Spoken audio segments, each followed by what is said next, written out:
Deus e o infinito. Questões 1 a 3. 1. Deus é a inteligência suprema, causa primária de todas as coisas. 2. Infinito, o que não tem começo nem fim. 3. Deus é infinito? Definição incompleta, pobreza da linguagem dos homens. A gente vê assim a sabedoria do codificador Allan Kardec quando ele faz essas perguntas, porque ele estava num período da França. A França sempre foi considerada Paris a cidade-luz, e a França sempre um local do iluminismo, onde as pessoas eram muito intelectualizadas, os grandes pensadores estavam ali nesse período da codificação da doutrina espírita. Surgiam, nesse mesmo período da codificação, também outras filosofias. Dentre as filosofias que estavam surgindo naquele momento, existia a filosofia marxista, de Karl Marx, que é o responsável pelo movimento comunista, socialista, que a gente conhece aí da história universal, da história das Américas também, com relação à questão do Marx. Ele, quando escreve o livro que se chama O Capital. Então, Kardec vem numa vertente diferente, contando da existência de Deus. Quer dizer, naquele momento eles estavam refluindo a existência de Deus. O período revolucionário da Revolução Francesa, eles retiraram os santos, os revolucionários que ganharam a Revolução, que guilhotinaram a nobreza e a realeza, cortaram a cabeça de nobres e reis. Eles retiraram os santos das igrejas, mudaram o calendário já não era o calendário que a gente conhece, janeiro, fevereiro. Eles mudaram o calendário e entronizaram a deusa Razão na Catedral de Notre-Dame, que é exatamente tirar os santos e entronizam essa deusa Razão, que era uma corista, uma jovem que cantava no coro da Opéra de Paris, um teatro que existe em Paris. Então, era esse o momento em que Kardec estava, e foi restabelecido o calendário e a religião com a chegada do imperador Napoleão Bonaparte. Provas da existência de Deus. Questões 4 a 9. 4. A prova da existência de Deus está num axioma. Não há efeito sem causa, tudo que não é obra do homem. 5. Todos os homens trazem em si a ideia da existência de Deus. 6. O selvagem, sem educação, tem o sentimento intuitivo da ideia de Deus. Então, aqui nessa número 4, está falando não há efeito sem causa. Então, se existe sol, lua, estrela, chuva, estações do ano, pessoas com inteligência, com raciocínio, conquistas científicas, tudo isso é a misericórdia de Deus nos dando essas condições. Então, tudo isso é obra de Deus. Porque muitas coisas que o homem realiza porque tem inteligência. Se não tivesse inteligência, não realizaria. A inteligência é a outorga de Deus às suas criaturas. E na 5 e na 6, falando que todos os homens trazem em si a ideia da existência de Deus. Se a gente pegar um silvícola, um índio, eles adoravam a lua, a estrela, o trovão, às vezes animais. Por quê? Porque eles traziam dentro de si a ideia da existência de Deus. Muitos povos que existiram nas Américas, outros países também, mas aqui nas Américas, os indígenas, os maias, incas e astecas, eles davam às crianças mais saudáveis, mais bonitas, em oferenda aos deuses. Porque se vai dar uma oferenda, fazer uma oferenda, tem que ser alguém muito especial. Então, eles tinham essa ideia de Deus. Todos os povos primitivos as tiveram, e muitos desses povos cultuaram muitos deuses também, que seriam uma correspondência com os santos da Igreja Católica. Porque um Deus, por exemplo, que era o Deus da música, daí a pouco vem a Igreja Católica e fala Santa Cecília, é a protetora dos músicos, tem a protetora das pessoas que têm problema de garganta, acho que é São Brás, né? Não me lembro assim, mas tem sempre uma correlação de deuses com santos. 7. A causa primária da formação das coisas não está nas propriedades íntimas da matéria. 8. O universo não é obra do acaso. Seria absurdo considerar o acaso um ser inteligente. 9. A inteligência suprema e superior se revela no provérbio. Pela obra se conhece o autor. E aí a gente vai ver que depois, com as conquistas científicas, foram descobrindo mais planetas, mais sistemas solares, e foi ampliando o universo. E a perfeição desse universo é que tudo funciona muito bem. Então, as estações, o dia, a noite, tudo funciona com muita harmonia. Se não houvesse essa presença de Deus, seria um verdadeiro caos. Essa quantidade de planetas, estrelas, sóis que existem, todos eles soltos aí no universo. Então, se não tivesse a existência de Deus, nós certamente nem existiríamos, né? Atributos da divindade, questões 10 a 13. 10. O homem não consegue compreender a natureza do Criador, falta-lhe um sentido. 11. Quando o homem, pela perfeição, se aproximar de Deus, ele o verá e compreenderá. 12.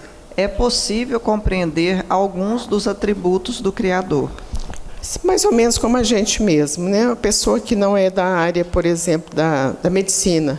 Nós não vamos inventar de fazer uma cirurgia cardíaca ou qualquer coisa, às vezes até dá uns 2 pontinhos que a gente vai sair muito mal. Nós não temos a competência para fazer esse trabalho, né? Hoje até a legislação proíbe, mas se não houvesse essa proibição, nós não teríamos a competência, o conhecimento para realizar esse trabalho. Se pegar uma criança do pré, do jardim, do maternal, ele não dá conta de realizar coisas que as pessoas adultas dão. Vamos menos, estraga um celular, estragou o celular.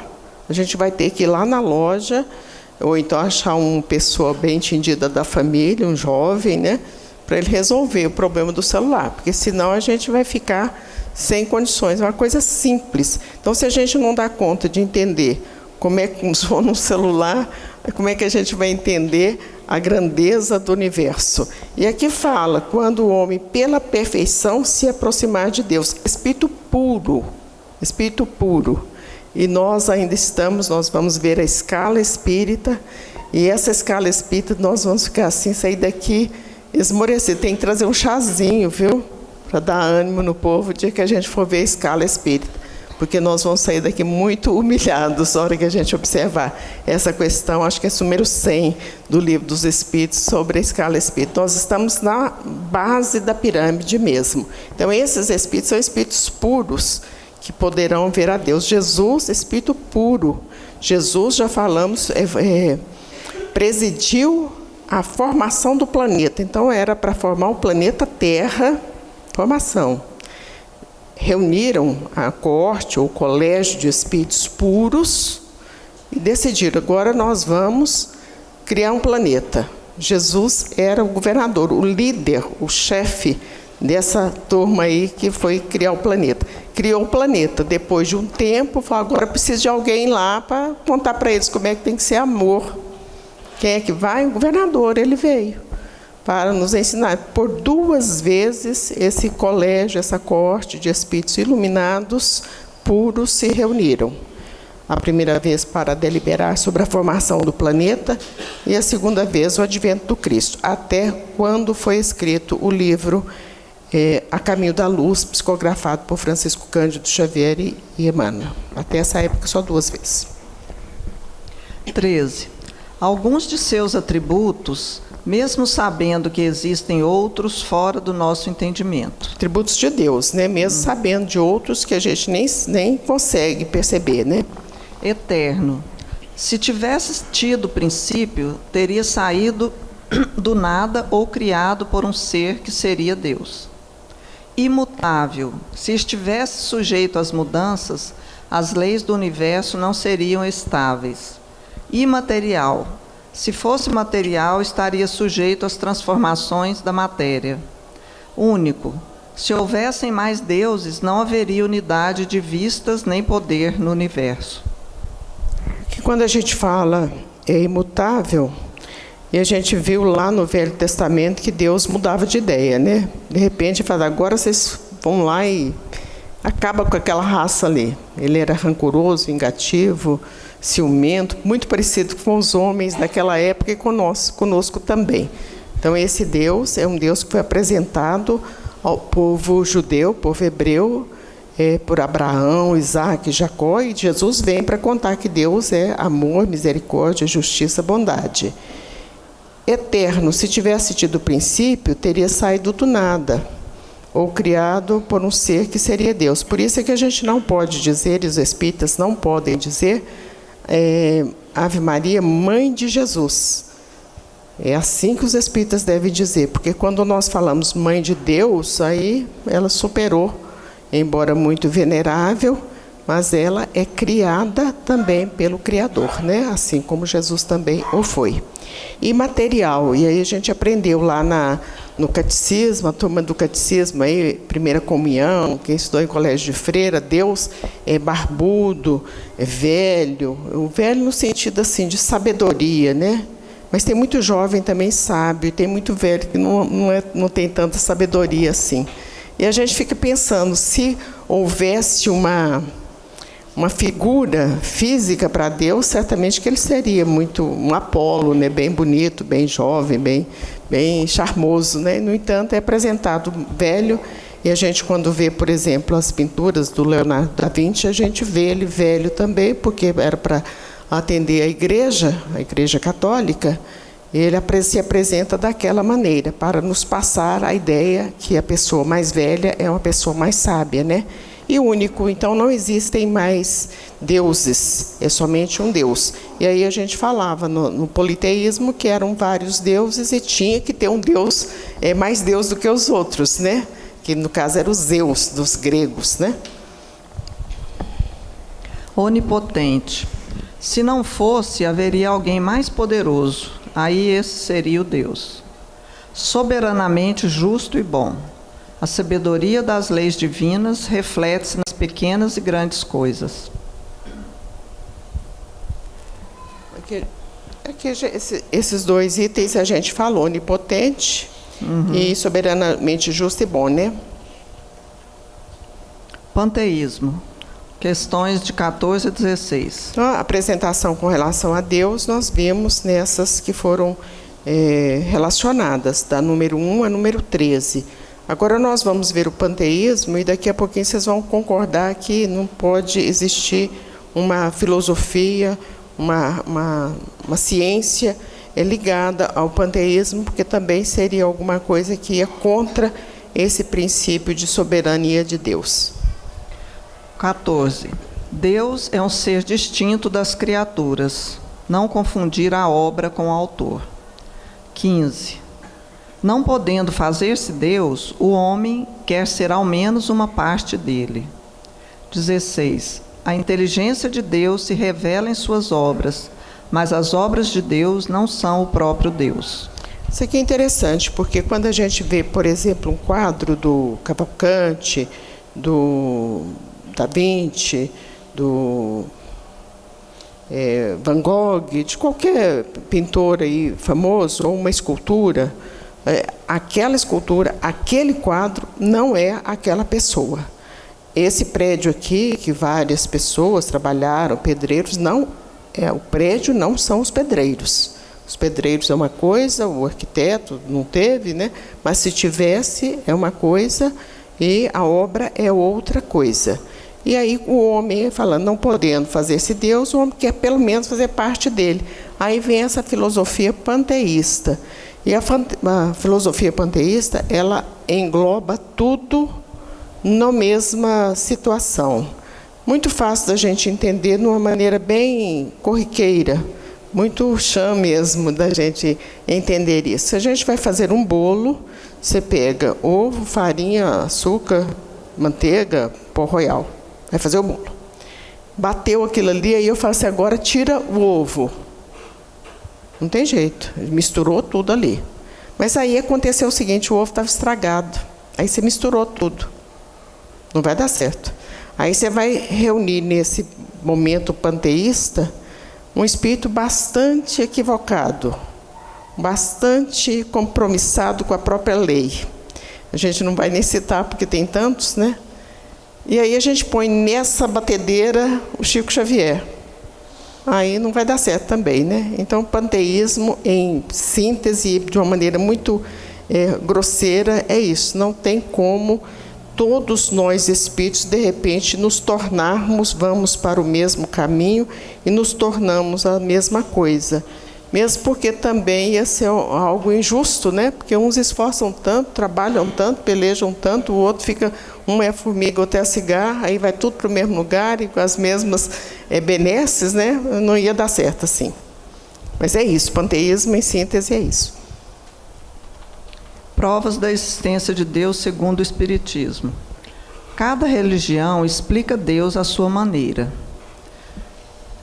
Cada teoria a descreve a seu modo, e de tudo isso resulta uma confusão, um caos inexplicável.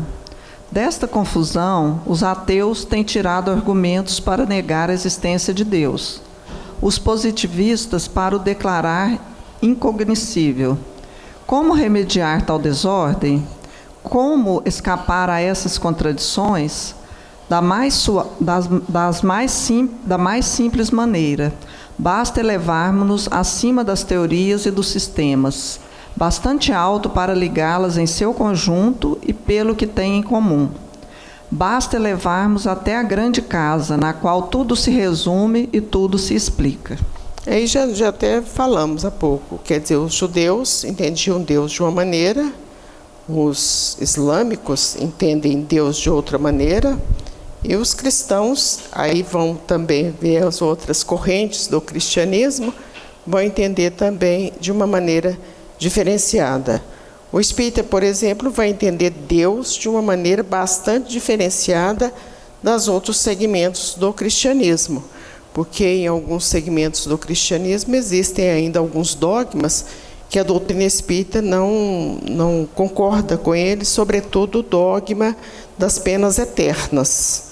Então, se Deus é misericórdia, não pode haver pena eterna, porque qualquer um de nós que temos filhos pode fazer o que for, mas se ele telefonar para a mãe e falar assim, estou chegando aí, ela vai fazer um franguinho com piqui para ele comer. Então, mãe, pai, vai acolher sempre. E aí a gente imagina Deus, misericórdia, como é que não vai dar oportunidade para esse filho? E essa oportunidade é através da reencarnação. E pena eterna, então, não existe, mas também céu de contemplação deve ser uma coisa muito sem graça, muito monótona mesmo.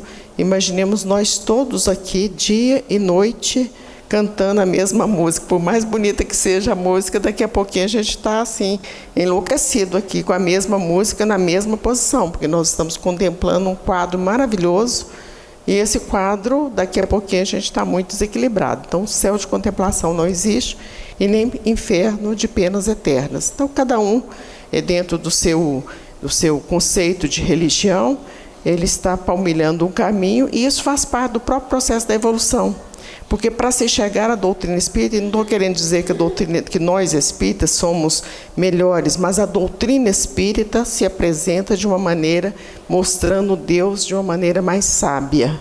Então, quer dizer, cada um está dentro de um processo de evolução diferenciado. Certamente que nós já passamos pelo judaísmo, pelo islamismo, por diversas correntes do catolicismo, chegamos ao espiritismo, como diz a nossa amiga lá de Belo Horizonte, a Joselma, aos trancos e barrancos, porque é difícil mesmo a gente se convencer de tudo isso e se firmar no propósito da doutrina espírita, que é o da evolução espiritual. Esse é o propósito da doutrina espírita.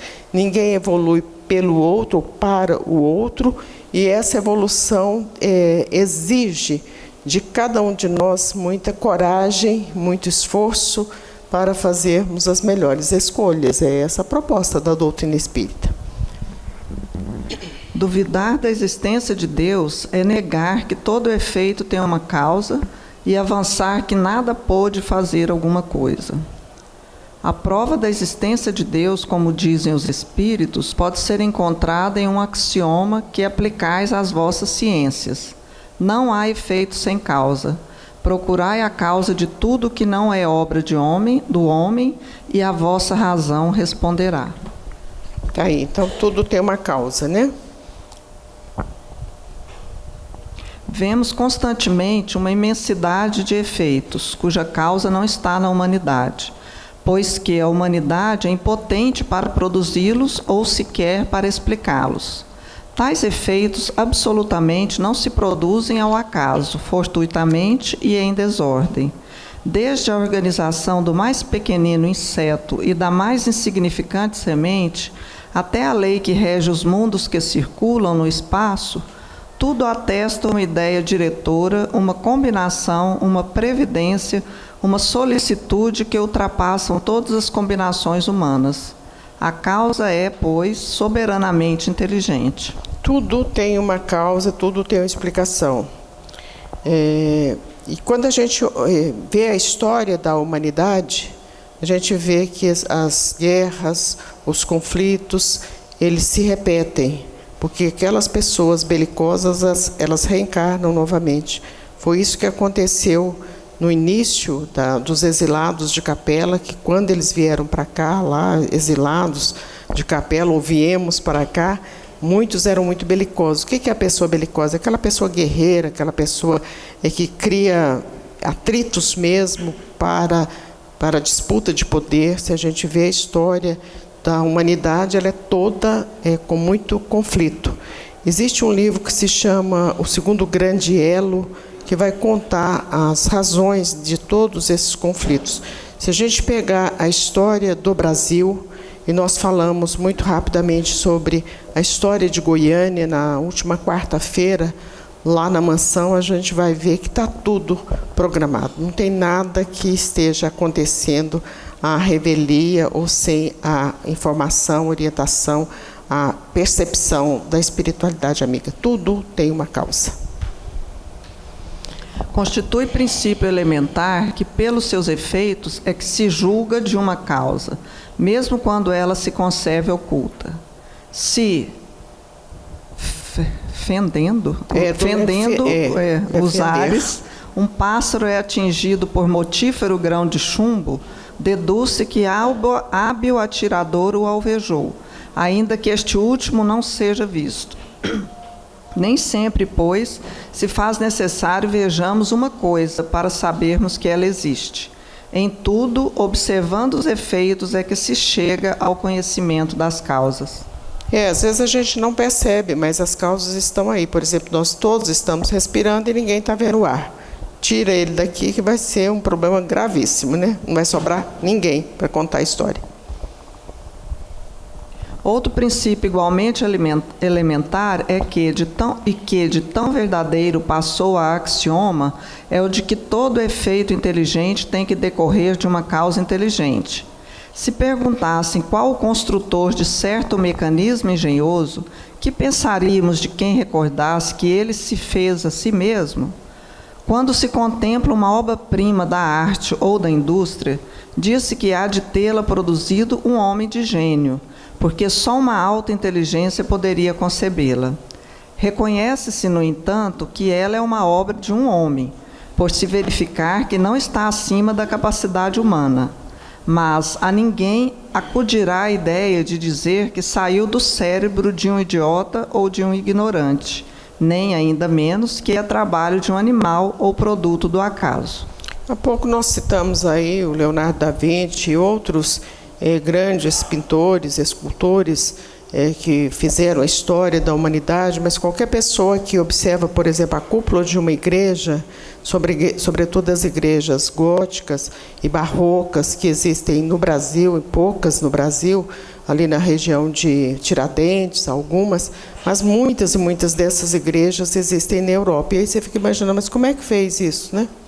Porque não tinha andaime, não tinha cimento. Como é que fez isso? Né? Como é que tem a precisão? Porque tem que ter uma precisão de cálculo, porque senão ela cai. Como é que fez essa precisão de cálculo? Quando você observa, por exemplo, as pirâmides do Egito, que é muito anterior às igrejas da Europa, como é que foram feitas essas pirâmides? Quer dizer, a pessoa que idealizou, que fez os cálculos, que dirigiu, que administrou, porque teve que ter um administrador. Então, quer dizer, essa pessoa é realmente uma pessoa de gênio. E as grandes conquistas da ciência? E as grandes conquistas da comunicação? Quer dizer, alguém muito especial que veio para fazer esse trabalho. A música eu sempre digo que ela tem 7 notas, uma pauta com 5 linhas e 4 espaços, e, no entanto, olha as coisas maravilhosas que saem com isso. 7 notas, 5 linhas e 4 espaços. É tudo isso que vocês escutam aqui e escutam em outros lugares. É isso que faz a música. Muito pouco, né?